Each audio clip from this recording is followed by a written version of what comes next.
Hey guys, welcome back to our channel, Simply G and J, where we give you real life content, rawness, and a window into our relationship. Yes. So we've been trying to figure out what our content was going to be for the last few weeks in the midst of wedding planning. So this is why we've been kind of MIA, but it has definitely been a journey for us. But today we're going to talk about finances, because I know that is one of the leading reasons for a lot of relationships and marriages to end. It's because of a lot of hidden finances, or a lot of protection of one's own finances, And even like generational cycles of finances too. True. Yeah, that's something that we want to, give people some kind of an idea as to when you're going into your relationship or going into a marriage, that this is one area that we believe that should be one of the most transparent places. So, all right, so let's dive into it.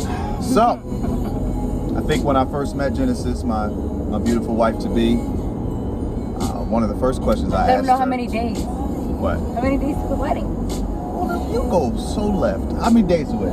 118? 118? No, I think it's 14, 15. No. It's 113. No, answer the question, don't even know the answer. This is definitely a great topic for us to talk about, because with our prayers and our sacrifices with trying to save every month ever since the engagement happened to,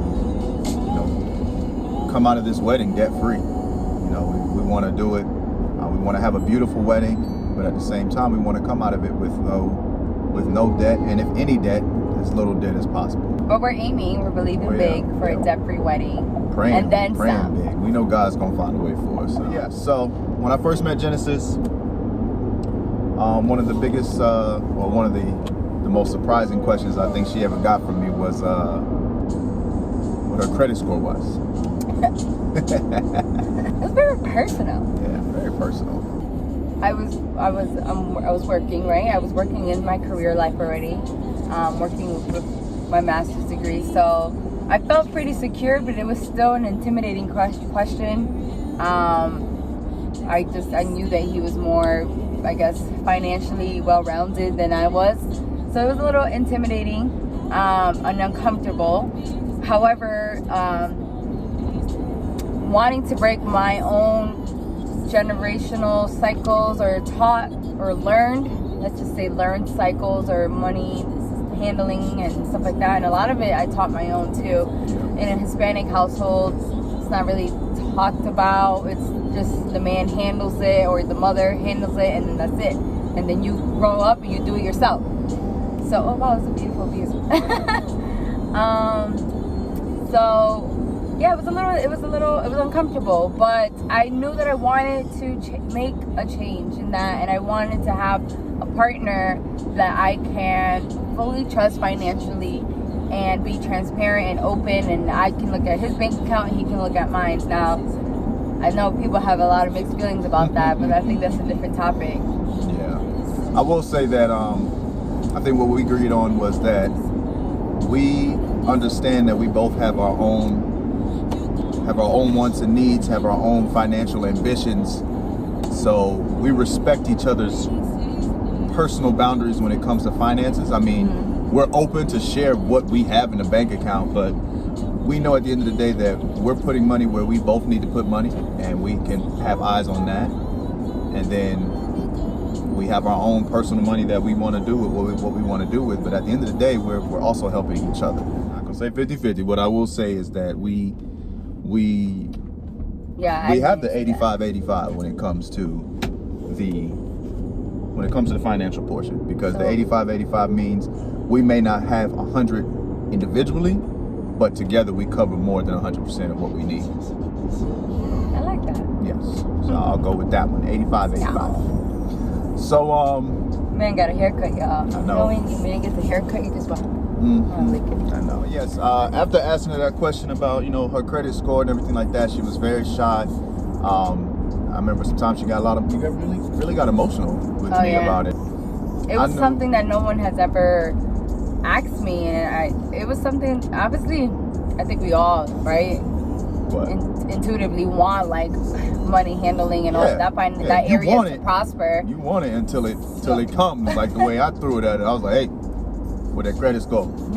So, and then when we dived into it, and when she finally got comfortable open up, you know, you weren't in a bad spot. I think she was in like right mids or high 600s, and you know, she had a few credit cards open, and she was maintaining, you know, paying them off. But when I came in, you know, I was like, look, you know, I knew she was the woman for me. God told me that. So I knew that it was going to involve, the next step was getting these finances right on both ends. Yeah. And God was protecting us. God was walking with us. You know, I got to deploy, came back, took care of a lot of bills. She's sitting debt-free now. We made a plan. Yeah, definitely made a plan.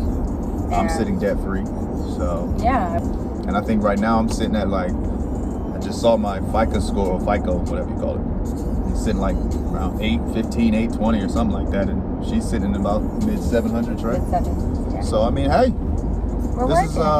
this is a spot where it's not easy, y'all, but you gotta dive into this one aspect of the relationship, because I know the statistics. Yeah, you can't be scared. I was scared. You cannot be scared. You gotta be honest.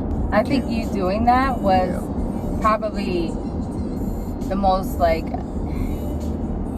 biggest like signs of endearment from you. At first it was uncomfortable. I'm like, man, like he's just all up in my business, and I wasn't used to this.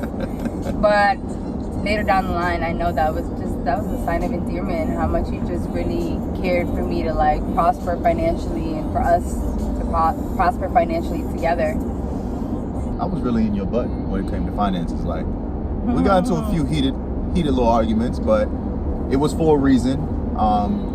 It's not that I was trying to teach her, you know, she's not a child. This is a grown woman here. She's very smart, very well educated, but I was more so guiding when it came to, you know, letting her know, like, all right, you know, you're gonna swipe that card, you need to make sure that you have that money in the bank to pay that card off by the end of the month.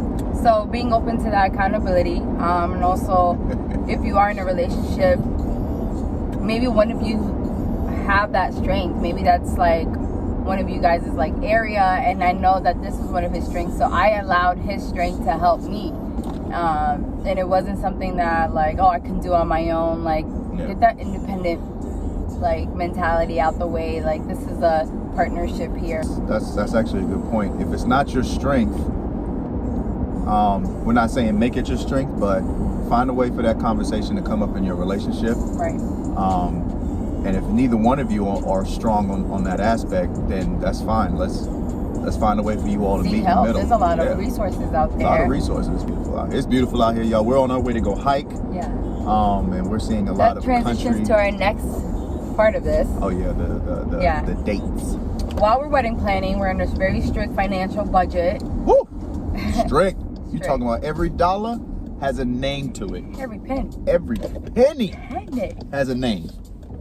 Anyways, so, you know, financial budgeting, saving, and all that stuff, it can cause a little stress.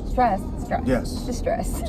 That's the word. So we got to keep our, you know, we're in a strict budget, and we can't be extravagant with our dates or travel and things like that. So we have to be creative with our dates. We're actually having a date today. Date today. And how much we spent so far? $25 max, so $25 date. We're gonna share with you guys some other date nights and ways to spend quality time that are cost friendly, budget friendly. And where to go to find that? Like Groupon? You can find anything on Groupon for date nights. Facts. Don't get me wrong, 'cause I don't wanna be anywhere else but here.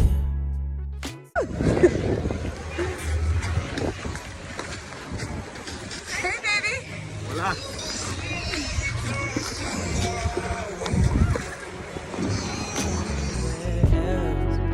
But here, singing this song for you. While I'm right here, baby,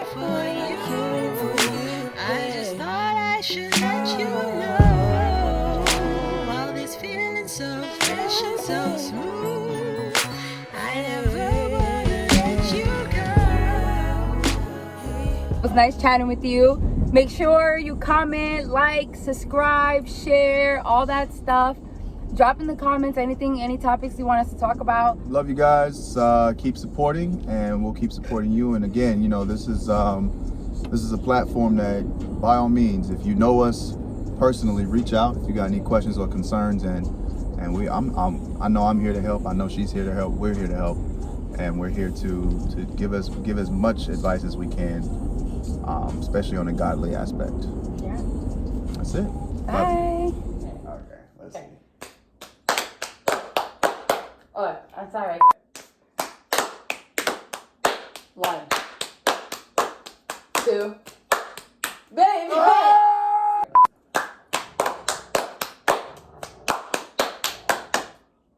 You do a double clap. That was 2 then. Okay. All right.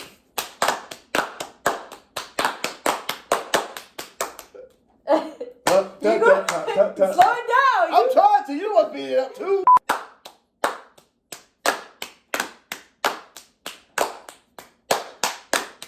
Three. All right. I got ahead of myself. On that. All right. Go.